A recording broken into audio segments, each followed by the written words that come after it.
bonjour à tous. On est ravis de vous retrouver pour ce deuxième webinaire avec Julien. Bonjour à tous, bonjour Caroline. Bonjour Julien. Alors aujourd'hui, on s'était vu il y a quelques semaines pour parler Lean Six Sigma dans les projets d'amélioration continue. Aujourd'hui, on va parler de la méthode DMAIC, toujours dans les projets d'amélioration continue. C'est une méthode de gestion de projet, on va y revenir bien évidemment, et on fait en fait un focus sur la phase D de définition de cette méthode-là, parce qu'effectivement, c'est une phase qui est fondamentale. Cette méthode DMAIC, en fait, il y a 5 piliers. L'acronyme définit chacun des piliers. Est-ce que tu peux nous en dire un peu plus ? Oui, parce qu'en fait, historiquement, si tu veux, Caroline, ce qu'on avait vu, c'est que la méthodologie du Lean Six Sigma est apparue en fait dans les années 2000, et au travers de cette méthodologie qui est donc dans les projets d'amélioration continue, il y a la méthodologie DMAIC qui vient donc du Six Sigma et qui va être utilisée dans des projets disruptifs, dans des projets complexes où on n'a pas de solution donnée. Et donc, c'est une méthodologie qui se fait donc en 5 étapes qui sont le define, donc c'est le définir, le mesure ou mesurer en français, analyse, analyse en français, improve qui est la phase d'amélioration en français et la phase de contrôle en anglais. Et donc, si on revient rapidement sur ces phases, aujourd'hui, on va faire vraiment un focus sur la première phase, et dans un autre webinaire, on développera les autres phases. C'est que la première phase nous permet de définir la problématique, définir les champs d'application, les KPI, pour pouvoir lancer le projet en tant que tel, avec des objectifs donnés. La deuxième phase, qui est la phase de mesure, c'est-à-dire que ça va être la collecte des données par rapport à une problématique donnée, qui va nous permettre aussi d'avoir l'identification des premières causes.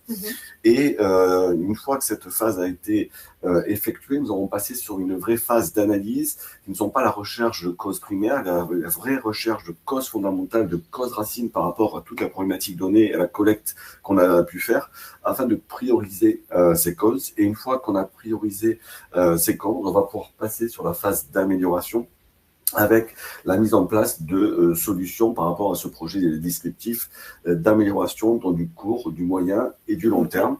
Et enfin, une fois qu'on a mis en place ces solutions, on va mettre en face la phase de contrôle pour voir la pérennisation de ces solutions. Et quand on parle de phase de contrôle, c'est le contrôle en anglais, c'est le contrôle du processus, qui n'est pas le check, qui serait le contrôle en français.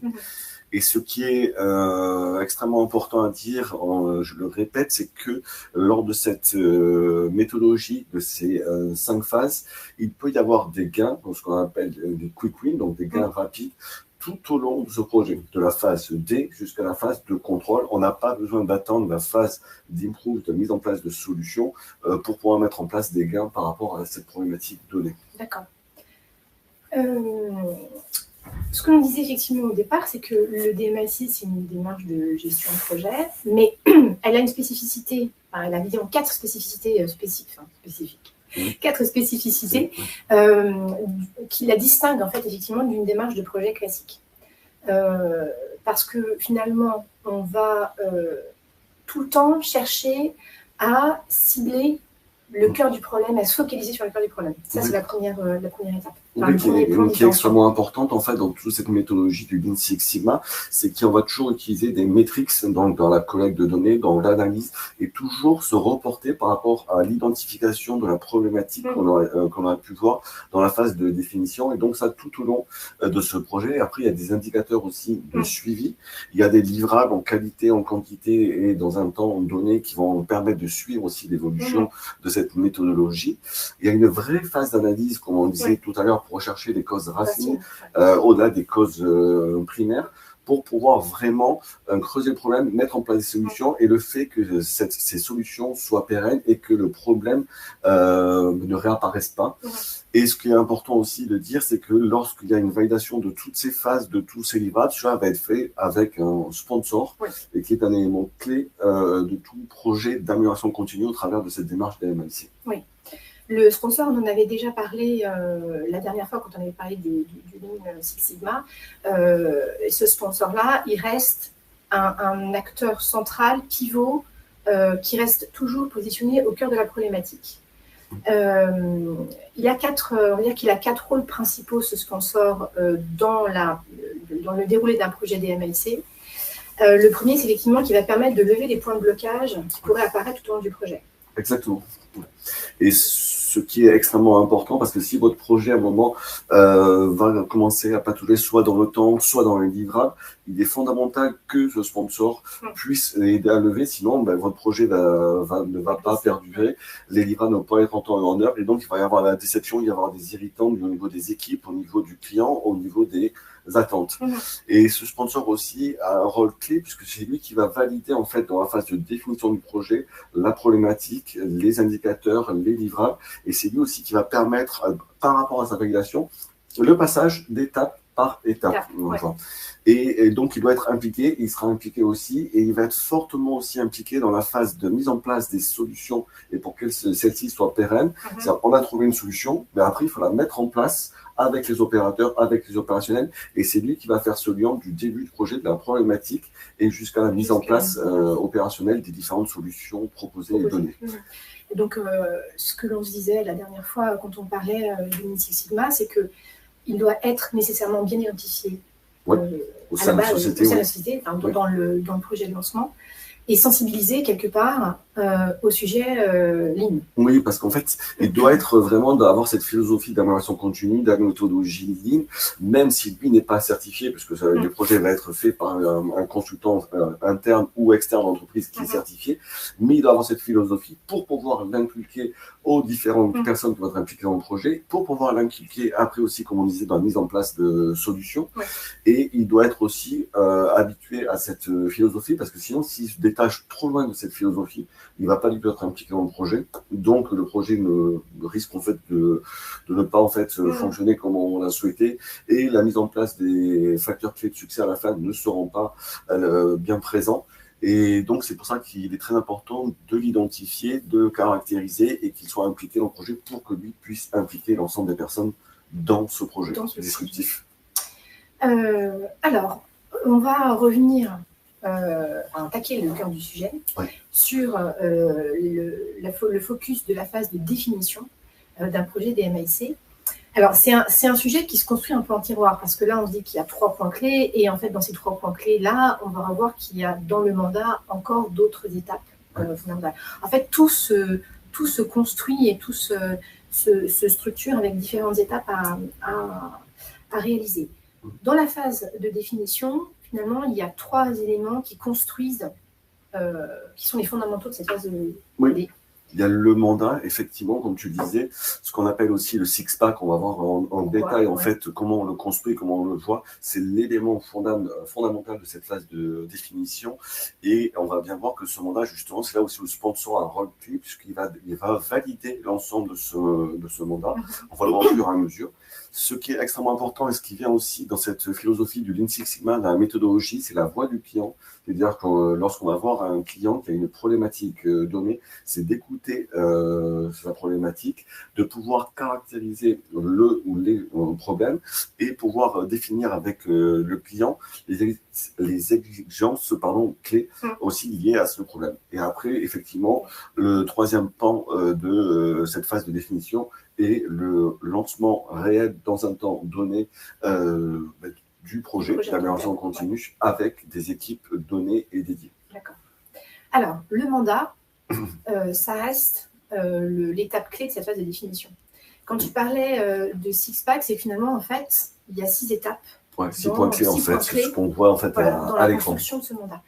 Le mandat, c'est finalement l'énoncé du problème, l'étendue du projet, qui sont formalisés à travers ces 6 points, qui se lisent en fait d'une certaine façon. Donc on le lit de gauche à droite et de haut en bas, mais il va se construire différemment. C'est-à-dire qu'on va commencer non pas par la valorisation, mais par l'énoncé du problème, enfin de l'opportunité ou du problème quelque part. Oui, c'est ça. Et c'est pour ça qu'on vous a mis en fait sur chaque case du six-pack les points en fait. Donc c'est effectivement ça se dit de gauche à droite et de haut en bas, puisque quand on va présenter le mandat final à un client, ce qu'on veut savoir c'est la valorisation au final, que ce soit en termes de matériel, immatériel, etc. Et donc après, par rapport à quelle problématique, avec les indicateurs et autres. Mais pour construire, avoir cette valorisation, on va commencer par c'est quoi l'opportunité, c'est quoi la vraie problématique. Par rapport à cette problématique, dans un deuxième temps, on va fixer des objectifs avec des indicateurs de suivi au début, au milieu et à la fin du projet, par rapport à un périmètre donné, qui est donc le champ d'application. Et une fois qu'on a ces trois éléments, on va pouvoir faire une valorisation avec les métriques qu'on a, les premières métriques. Et cette valorisation faite, on va pouvoir donc, dans un cinquième temps, construire l'équipe par rapport à ce que l'on a comme problématique. Et une fois que l'équipe est constituée, on va pouvoir mettre en place des livrables donnés avec des jalons. Voilà. Alors, l'énoncé du problème, donc la première étape. Oui. Alors, on a essayé de construire les slides de sorte qu'on puisse toujours se dire finalement, il y a un point à retenir dans cette étape de construction du mandat et puis il y a surtout des points à éviter. Oui. Donc, sur l'énoncé du problème, en fait, il y a la fameuse bonne pratique QQOCP. Oui, c'est ça.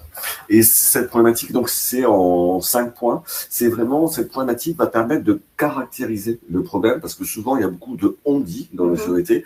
Et sauf que le on-dit, il ne permet pas de caractériser le problème. Et au contraire, il va être, en fait, influencé, soit de façon négative, la vraie problématique, et on va se perdre. Et donc, ça se construit en QQOCP. C'est quoi le vrai problème? C'est depuis quand le problème perdure. Ça peut être depuis une semaine, depuis un mois, depuis une année, où on a ce fameux caillou dans la chaussure qu'on n'a toujours pas retiré. Et malheureusement, c'est des vrais irritants. C'est où? Donc, où se situe le problème? Ça peut être dans un ERP, ça peut être dans une équipe, ça peut être dans une usine. On va où se situe le problème. Combien c'est par rapport à cette problématique avoir une première notion de métriques, de valeur, soit par des extractions, soit par des données financières, RSE et autres, pour avoir une première valorisation de la maîtrise et on permet de valoriser après cette problématique. Et après, c'est pourquoi, c'est-à-dire pourquoi faut-il résoudre ce problème? Parce qu'il y a des impacts environnementaux, des impacts financiers, des impacts RH. Voilà, et c'est se dire, il y a une problématique, il faut la résoudre. Pourquoi? Et ça peut être aussi parce qu'il y a un besoin d'urgence ou autre. Et après, effectivement, il faut bien utiliser cette méthodologie parce qu'on voit trop souvent le fait de, en fait, le problème, c'est dans SAP, la transaction F110 qui ne permet pas de payer les fournisseurs marocains. Mais ça, on dit, mais est-ce que ça a vraiment été vérifié? Et ça n'a pas été caractérisé sur la solution qu'on a donnée. Et un autre piège qu'on voit trop souvent à éviter, c'est un exemple. C'est Jean-Marc ne met jamais les bons de commande et donc on ne peut pas faire des réceptions sur ses factures. Mais on ne désigne pas quelqu'un parce que c'est peut-être pas ça la problématique. Et pourquoi il ne fait pas ça ou pourquoi il fait ça? Donc, voilà, c'est des pièges à éviter lorsqu'on va définir cette problématique et lorsqu'on va réellement caractériser notre problème. D'accord. La deuxième étape, c'est finalement de construire, d'identifier les indicateurs clés et cibles, vous les construisez d'ailleurs. Et pour pouvoir avoir les bons indicateurs, finalement, ils ont un certain nombre de caractéristiques. Ils doivent avoir un certain nombre de caractéristiques. Oui, c'est qu'en fait, par rapport à la problématique qu'on a eue, on va construire des indicateurs. Ces indicateurs vont être reliés à des objectifs. Et encore une fois, il ne faut pas confondre objectif et problématique. C'est que dans un premier temps, on fixe la problématique. Par rapport à cette problématique, on va pouvoir fixer des objectifs. Et ces objectifs, avec des cibles données, vont être mis en place au travers d'indicateurs. Ces indicateurs sont clés parce qu'ils vont permettre de, premièrement, commencer l'ensemble de cette méthodologie et du sujet, vont permettre de suivre au fur et à mesure des étapes. Et à la fin, c'est eux qui vont être les garants du succès du projet par rapport aux objectifs, la cible donnée. Des erreurs que l'on voit trop souvent, et ça peut engendrer énormément d'impact au niveau d'un client, parce que ça peut arrêter un projet, ça peut montrer qu'un projet était mal ficelé dès le départ ou à la fin. Donc, c'est pour ça que c'est une étape clé aussi, c'est qu'il n'y a pas d'indicateur au départ. On n'a pas réussi, ou on n'a pas eu le temps, ou on n'a pas fait avec le client, lorsqu'on a fait une première définition ou caractérisation du problème, quels indicateurs vont nous permettre de suivre. Et sauf que si vous n'avez pas d'indicateur au départ, ou si vous ne les mettez pas en place très rapidement, mais vous n'allez pas pouvoir suivre en fait votre projet. Et à la fin, le client, au bout d'un mois, vous dit donc on en est où du projet? Vous m'avez dit qu'il y avait un taux de recouvrement des factures de 10 000. Ça en est où? Là, pour l'instant, on ne sait pas trop et on se décrédibilise. Ça peut avoir un impact assez important Donc, il faut vraiment avoir au moins une première notion de définition. Et après, comment ça se construit? Donc, c'est en collaboration, encore une fois, avec le client et avec le sponsor. Ça peut être fait par un benchmark interne. Exemple, le taux de recouvrement des factures. Et on peut faire un benchmark sur l'ensemble des entreprises en France, d'un client, ce qu'on avait fait, nous. C'est le taux de recouvrement entre Brest et de 30 jours, à Marseille 60 jours, au Havre 80 jours. Et on peut faire un benchmark interne pour se dire la cible globale France de l'ensemble, c'est 50 jours. Voilà. On peut faire aussi un benchmark en externe, donc au niveau des sociétés d'une même industrie, ou voilà, par exemple, les sociétés de conseil ont un turnover de 20%, un client en intervient, il a 40%, se dire la cible qu'il faut que vous interveniez atteindre, ça serait du 20%. Benchmark externe. Et après, ça peut être aussi au travers d'ateliers avec le sponsor, avec le client, avec la direction, se dire, nous, notre société souhaitons avoir 80% du chiffre d'affaires réalisé au mois d'octobre. C'est un exemple encore que je donne. Voilà. Mais c'est un indicateur qu'on va co-construire et qu'il faut vraiment avoir en tête dès le début de la mission. Ouais. Après qu'on a effectivement défini les indicateurs clés et cibles, on définit le champ d'application du projet. Oui, qui va être très important. C'est ça, notamment pour la durée du projet. Oui, parce qu'en fait, si vous avez ce champ d'application, plus il est vaste, plus il est grand, plus votre projet va être très long, parce que vous allez avoir notamment la phase de mesure, la deuxième phase qui va être la collecte des données, qui va être un petit peu plus chronophage. Mais si vous avez besoin de temps, encore une fois, si un projet est vraiment disruptif, complexe, aussi vous aurez besoin de plus de temps qu'un projet un peu plus simple. Mais il faut faire attention à ce champ d'application, car s'il est trop vaste, à vouloir tout faire, en fait, on ne fait rien. Je suis désolé de le dire. Mais après, s'il est trop restreint par rapport à la problématique qu'on a énoncée et aux indicateurs qu'on a mis en place et aux objectifs, on ne va pas pouvoir tout voir. Ce qu'on conseille aussi, et c'est même pas un conseil, c'est, je dirais, une obligation, en fait, quand on fait du conseil du Lean Six Sigma et dans tous les projets que l'on fait, c'est, s'il vous plaît, mettez en phase une phase pilote. Cette phase pilote, pourquoi? Parce qu'après, si elle fonctionne, ça nous permet de voir si les indicateurs qu'on a mis en place sont les bons, si on a bien caractérisé la problématique. Et une fois qu'on a validé cette phase pilote, ça va nous permettre de déployer la méthodologie qu'on met en place sur l'ensemble du champ d'application que nous aurons validé. Et cette phase pilote va permettre aussi de voir certains dysfonctionnements. Vous arrivez chez un client, lors de votre phase pilote, il faut que vous fassiez l'extraction. Vous n'avez pas en fait la main sur le RP, les licences, au bout de 3 semaines. Et on vous dit qu'au bout de 2 mois, vous devez le faire. Non, là, vous avez des points de blocage. Vous avez du gap analysis à faire en fait entre des écarts comptables, des écarts financiers qui ne nous avaient pas été identifiés. Et donc, ça va permettre de mettre des alertes, de recadrer votre projet et enfin de pouvoir le déployer et de lever les points de blocage justement avec votre sponsor. Donc, c'est primordial et fondamental de mettre en place cette phase pilote. Et si ce qui est important aussi, Caroline, c'est dans cette phase, on dit qu'il y a le scope in en anglais, le scope out, donc qu'est-ce qu'on met dans notre champ d'application. Ça peut être un champ d'application au niveau des territoires, ça peut être un champ d'application au niveau des productions versus distribution et autres. Mais ce qui est important, c'est ce qu'ils disent les Anglais, c'est le scope out. C'est-à-dire qu'on va sortir de notre champ d'application ce qui ne fait pas sens dans notre projet par rapport à la problématique donnée. Un exemple, nous avons travaillé en tant que conseil sur la TVA intraco versus la TVA collectée versus la TVA déductible et pour faire en fait du benchmark entre les différents pays et des optimisations fiscales. Mais dans notre champ d'application au niveau de l'Europe, nous avons exclu les UK et la Belgique, puisqu'ils n'avaient pas ce TVA intraco sur les raisons données. Et parce qu'en fait, après, si vous faites votre mission, vous allez voir le DAF belge, va dire, mais qu'est-ce que vous faites là? Et donc, vous allez irriter les personnes, vous allez faire perdre du temps à l'équipe et vous allez vous décrédibiliser. Et donc, il faut bien sortir ce qui ne fait pas sens au niveau de la problématique énoncée. Alors, il y a des commentaires qui arrivent. On y reviendra juste après, si vous voulez bien. Comme ça, effectivement, ça nous laissera le temps de pouvoir répondre. Phase 4, on va valoriser. Finalement, on va définir la valorisation. Et finalement, cette phase-là, on va à la fois traiter le matériel, mais aussi l'immatériel, pour avoir la vision la plus globale. Et cette phase est la phase clé du mandat, puisque ce qu'on disait tout à l'heure, c'est la première phase qui va être lue par notre client. Elle est importante pourquoi? C'est qu'il ne faut pas se tromper de sous-valoriser ou de survaloriser. De façon concrète, je pense qu'on reviendra sur un autre webinaire parce qu'elle mérite beaucoup de temps. Mais déjà, dans un premier temps, quand vous avez un projet et que vous utilisez cette méthodologie du MLC, ou même si vous n'utilisez pas la méthodologie du MLC, lorsque vous allez voir un client, il souhaite avoir une fusion de 2 entreprises. Il va, dans sa tête, avoir une économie de 10 ETP. ETP, c'est équivalent temps plein, donc 10 ETP, ça fait à peu près 12 effectifs. Voilà. Et donc, si on valorise, à peu près, il estime qu'il aura un gain de 500 000 euros. Si lorsque vous avez fait votre phase dans votre mandat d'énoncé du problème avec des indicateurs et vous avez fait votre champ d'application et dans votre valorisation avec les problémétriques, vous arrivez avec un gain de 1 ETP, bah, je ne pense pas qu'il faut aller voir le client où vous allez avoir une vraie problématique de son attente, puisqu'il attend 500 000 euros, vous arrivez avec un gain de 50 000 euros. C'est que soit l'énoncé du problème n'est pas le bon, ou peut-être c'est le ou qui n'est pas bon, ou le champ d'application qui n'est pas assez vaste. Il faut revoir ça. Donc, il faut faire attention à une sous-évaluation, mais faites attention aussi à une surévaluation. Je vais voir un client, je lui dis, je vous fais économiser 10 millions en 3 mois. Lui, il va dire, OK. Mais si au bout d'un mois, vous voyez que vous avez fait économiser que 10 000 euros, vous décrédibilisez, vous pouvez perdre votre mission.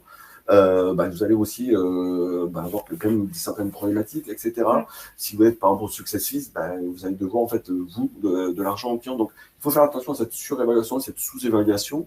Et comme tu disais tout à l'heure très justement, cette valorisation peut être matérielle, immatérielle. Je m'explique, ça peut être donc des gains en ETP, ça peut être des gains financiers, ça peut être aussi un label environnemental, un label RSE, exemple. Et ça, c'est une valorisation aussi qui est immatérielle, mais dont une problématique donnée d'entreprise arrive à cette valorisation. La question aussi, c'est effectivement quel effort on va devoir déployer pour mettre en place ce projet.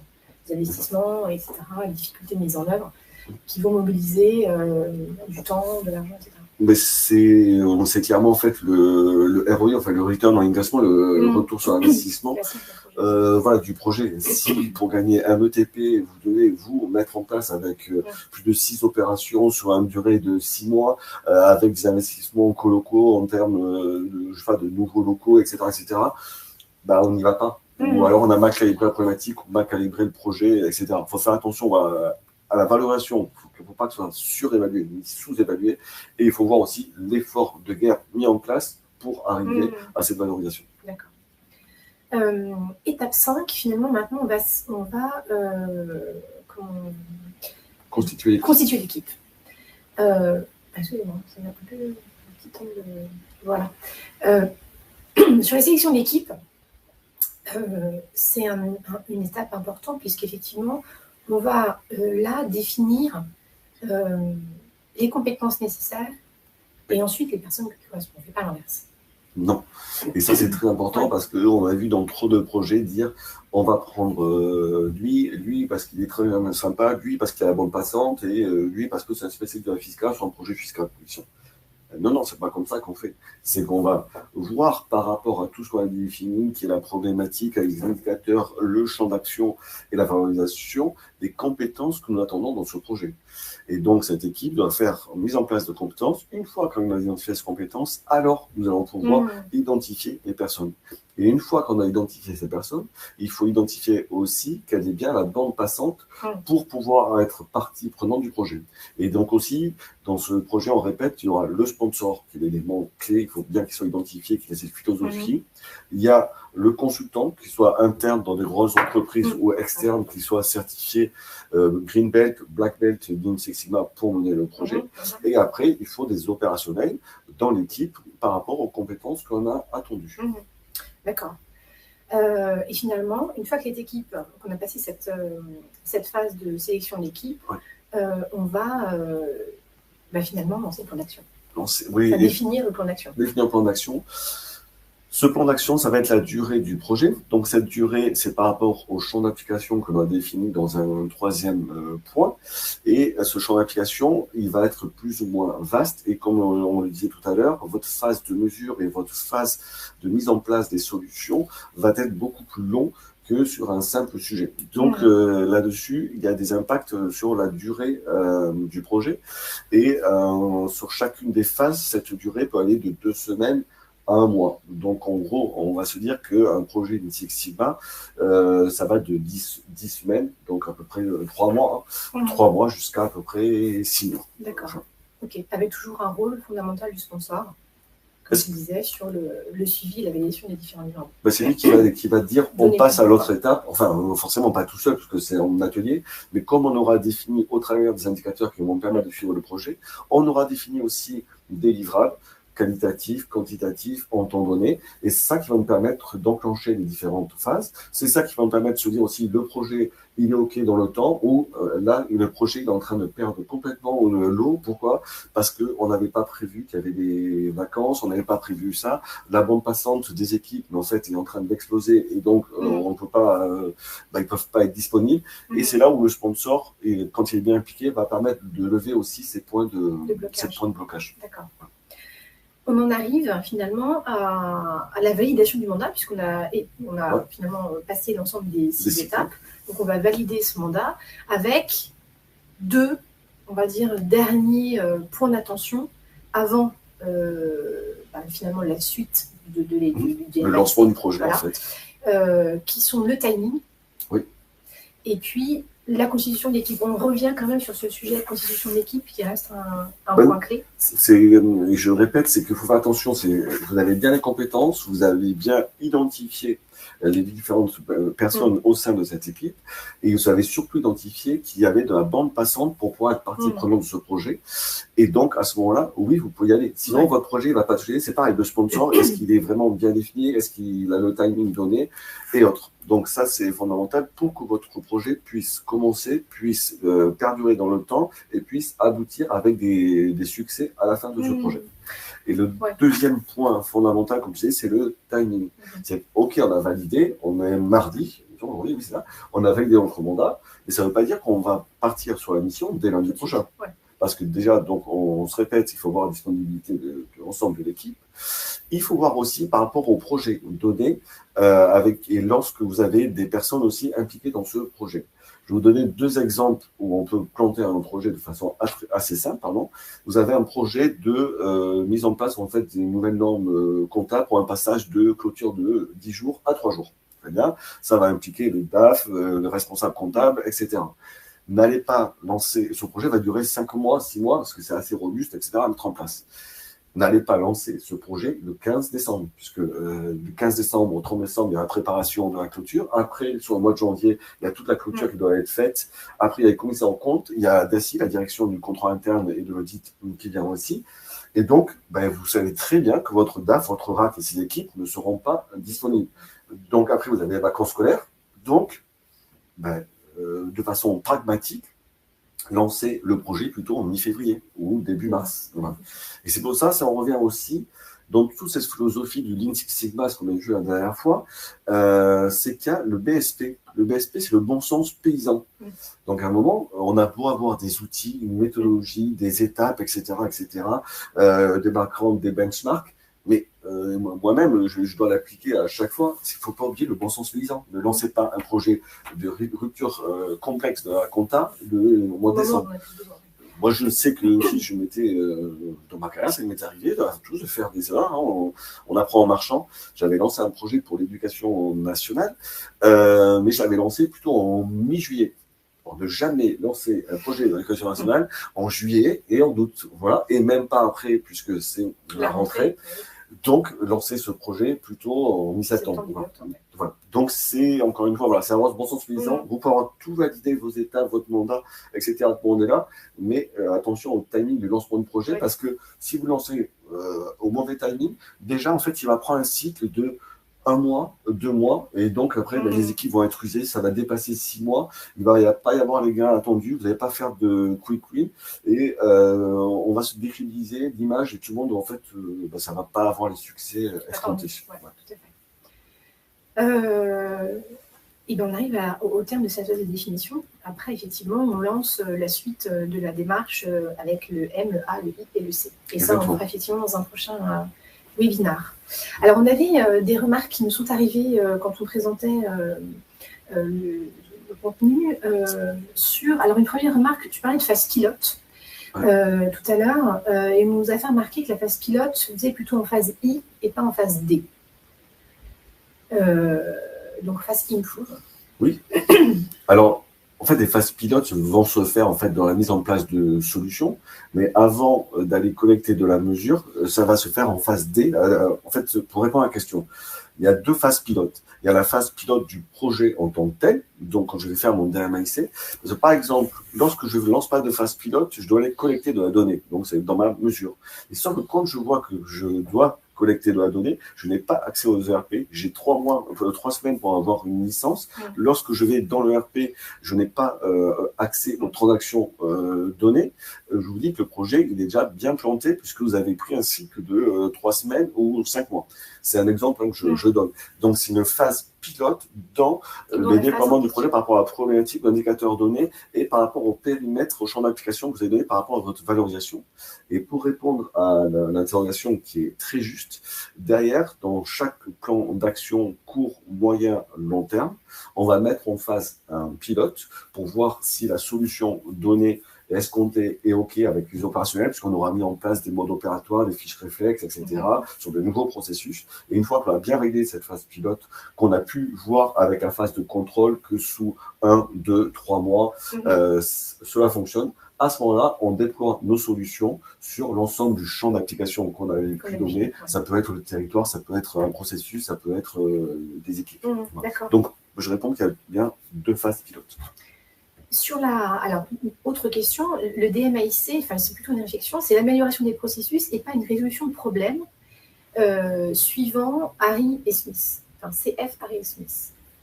Alors, je pense que la façon dont on a, nous, abordé l'amélioration continue, c'est finalement de se dire que quand on va... Alors, je parle à ta place. Mais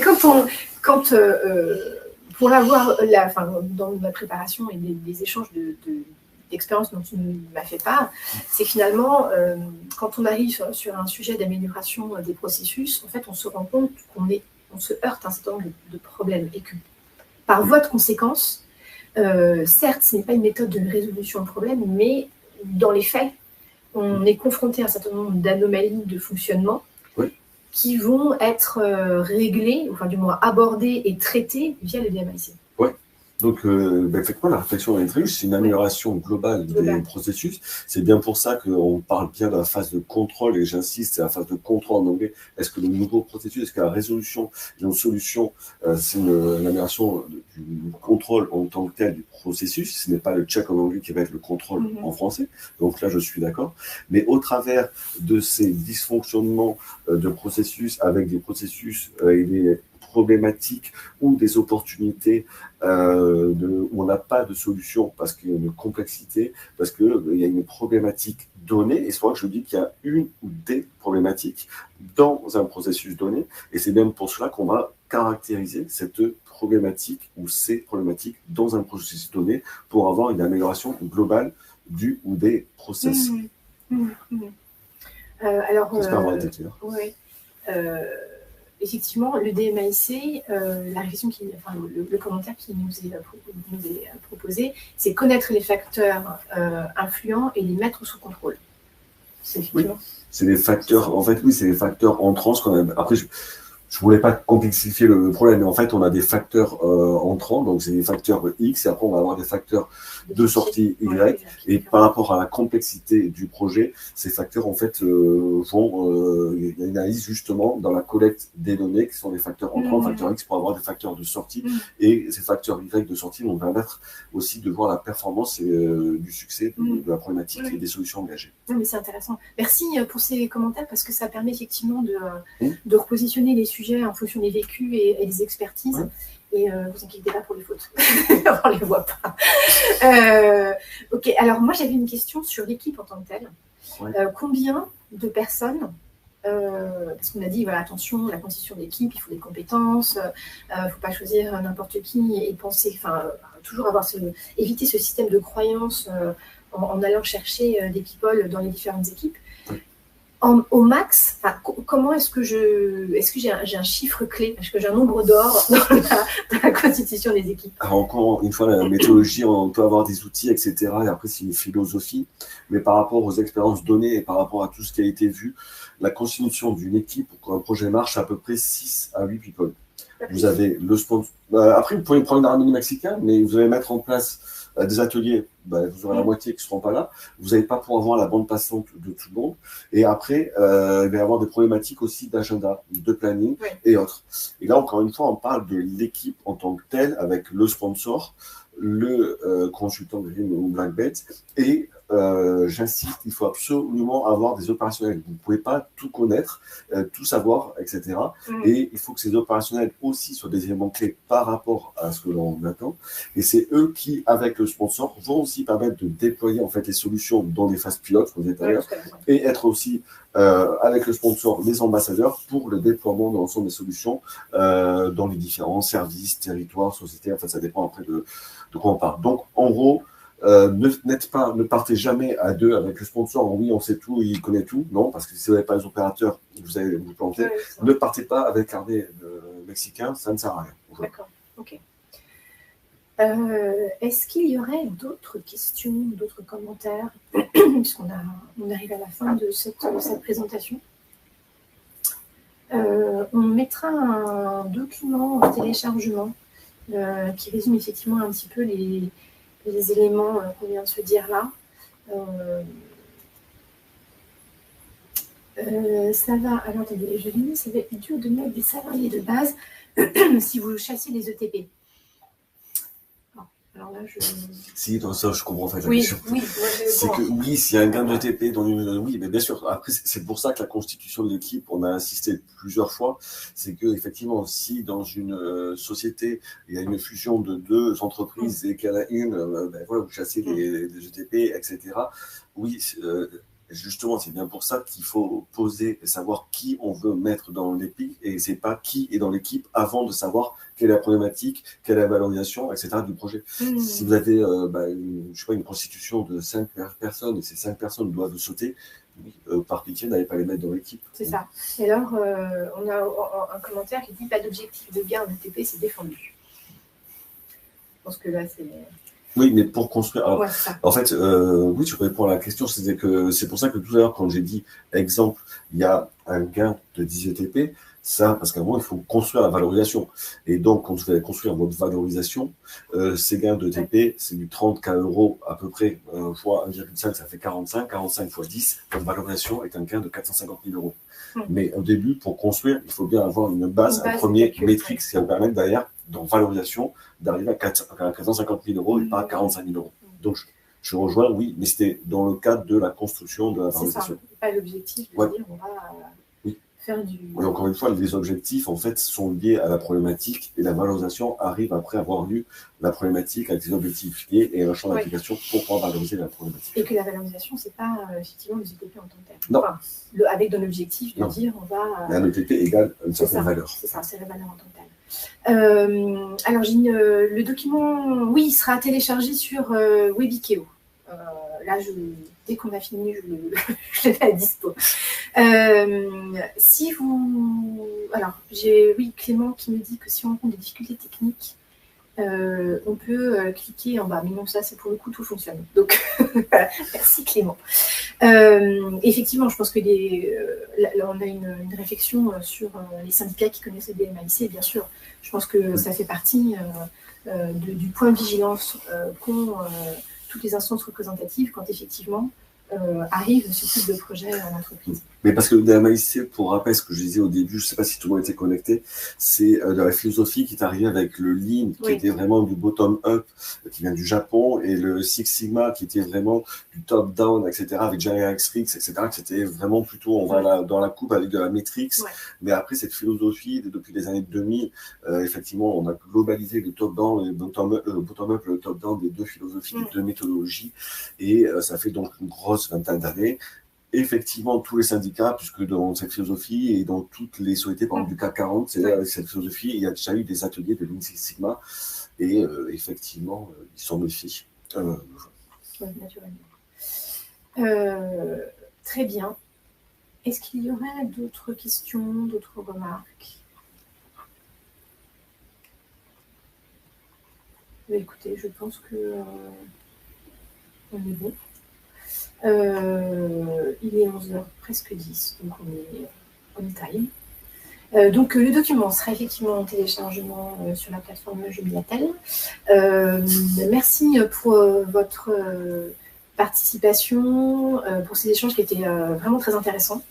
Donc merci d'être intervenu dans le chat et d'avoir posé ces questions. Merci Julien. Merci Florine, merci à tous pour ces échanges. Et puis on vous donne rendez-vous bientôt pour la suite du DMAIC, puisqu'on a effectivement consacré un webinaire sur les dernières étapes prochainement.